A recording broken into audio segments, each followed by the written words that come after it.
Hello and welcome to part 5 of our video lesson in computer network. If you haven't subscribed to my channel, do subscribe for more updates on this video lesson, and don't forget to click the bell icon notification to get the latest video information. Client-server architecture. Now, before explaining what is client-server architecture, let us know what is a server. A server is a computer machine that allows us to receive the data that is stored on another computer machine externally. Say for example your Facebook or Instagram. Now when you try to log in your Facebook or Instagram, normally you require your username and password. Now where this username and password is stored? It is stored in a server. All the information that you have is stored in a server in social networking website. Everything related to your data, like your photos, your posts, it is actually stored in a server. So server is a big machine that's store a file. So basically we can say that server is a huge hard disk or huge storage device where all your information is stored. In order to retrieve the data, you need to work out from the server. That is basically a server. Server is basically nothing but a big storage device where the information related to your documents is stored over an internet. What is a client? A client is us who uses a computer to retrieve the information or to get the information. Now where the information is stored, it is stored in a server. Now this both client server, it uses a computer. The computer that we use are called a client, and where the files are stored that we are going to retrieve the data is called a server. Now what is the definition of client server architecture? The term client-server architecture refers to the network architecture where one or more computers are connected to a server. Now there may be many computers which are connected to a server. Say for example Facebook. You're not the only one who will be browsing the Facebook, or you're not the only one who will be browsing the internet. Everyone wants to retrieve the data. It is a network architecture where one or more computers are connected to a server.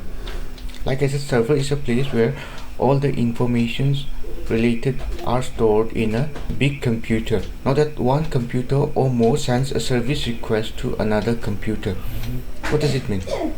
So suppose you're using a Facebook or you're browsing any other website. You want to get some information. Now in order to get the information, you use a computer. That is nothing but you are the client. Now to get the information, you need to access a website. So where the information is stored in a server, you are requesting something in order to get the information from the server. So one computer sends a request to another computer to gather information. That is nothing but a client-server architecture. So in this figure you can see 3 clients and 1 server. One client is having a laptop, another is having a mobile, and another is having a desktop. Now there are basically 3 clients. Who are the clients? Like I said, we are the clients. A human being, a person is a client. Now when you want to get the information, you get the information from the server via internet. Say for example you're searching something on a Google. Say there are 3 clients or 3 persons who are searching on a Google. Now the one that you're searching is stored in a server. So how do you access? With the help of internet. So this is the example of client-server interaction. Now basically what happens here, the client will send a request and server will respond here.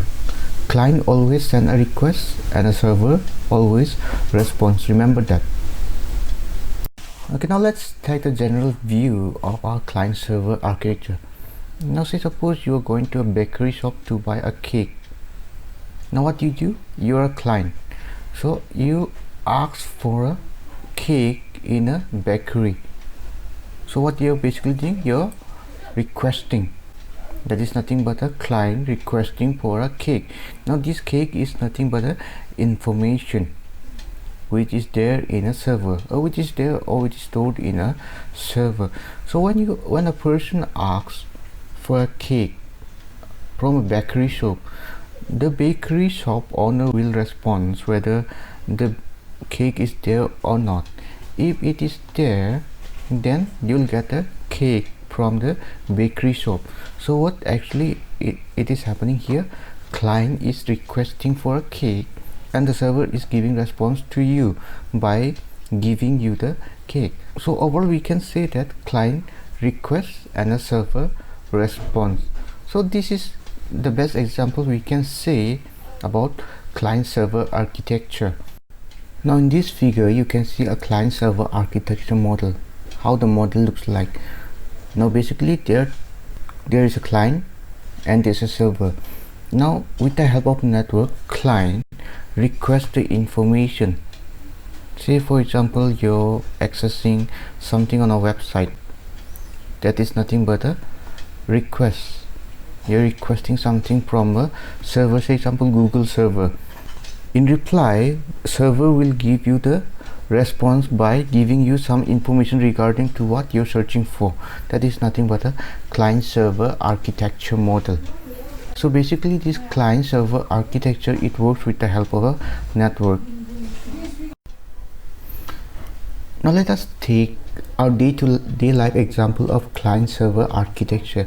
Here I'm taking example of a Facebook. Now since you all are familiar with Facebook, let us see how Facebook works in terms of client-server architecture. Now who is a client? Client is a person like us, right? We are the client. Now client may be having a mobile phone, laptop or a desktop in order to access a particular website like Facebook. Now first of all, the client will type https://www.facebook.com and hit enter. What happened? It is requesting to a server. Now the server will give the response. Now once it gives the response and it reaches to a client, it will give us the output in a mobile screen or in your laptop screen or in desktop screen. As you can see in response one's output. So what happened here? Facebook is telling us to enter our email ID and password. Now suppose you have entered your email ID and password. So again you're requesting to a server. So the request to will send to a server and the server will respond to your request. So response 2 will be sent to the client, and once it is reached, you'll get the output. Response to output, two types. One, if you have entered wrong email or password, you'll get a error saying incorrect name or say incorrect password. And if suppose your everything is correct, you'll get the output like in response to third picture you can see. Alright, so basically this is how you access a Facebook using client-server architecture.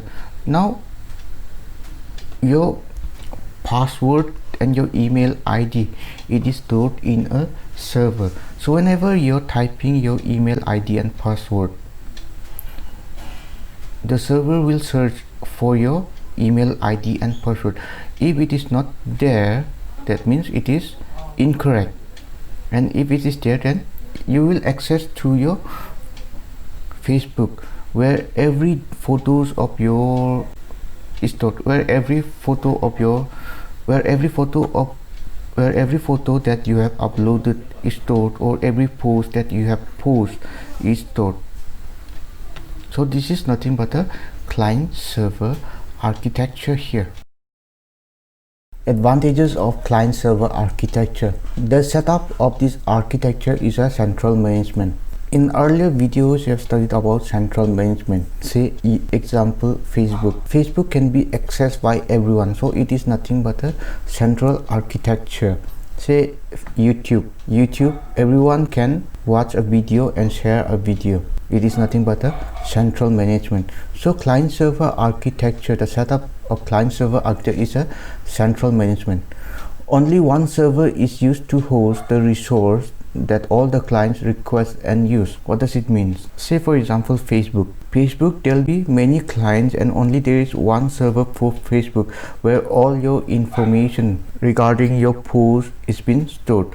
So we have only one server and everyone like us, the client, can request and use. Now problems can be solved easily by server administrator as they have to be at one place. Now normally the server is stored somewhere which we do not know. Now normally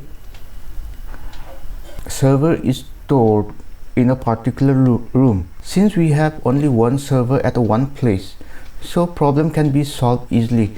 Say if there's some problem with the server, it can be solved easily because it is there only in a specific room. The configuration is simple to set up and take less time to troubleshoot. So if you're making a server, the configuration is simple to set up and it takes less time to troubleshoot if you're having some problem or some error, so you can manage it within less time. Updating the data is easy. Here in client-server architecture, you get every now and then information gets updated. Say you're posting a photo on a Facebook, your data has been updated, so updation in a client-server architecture is easy.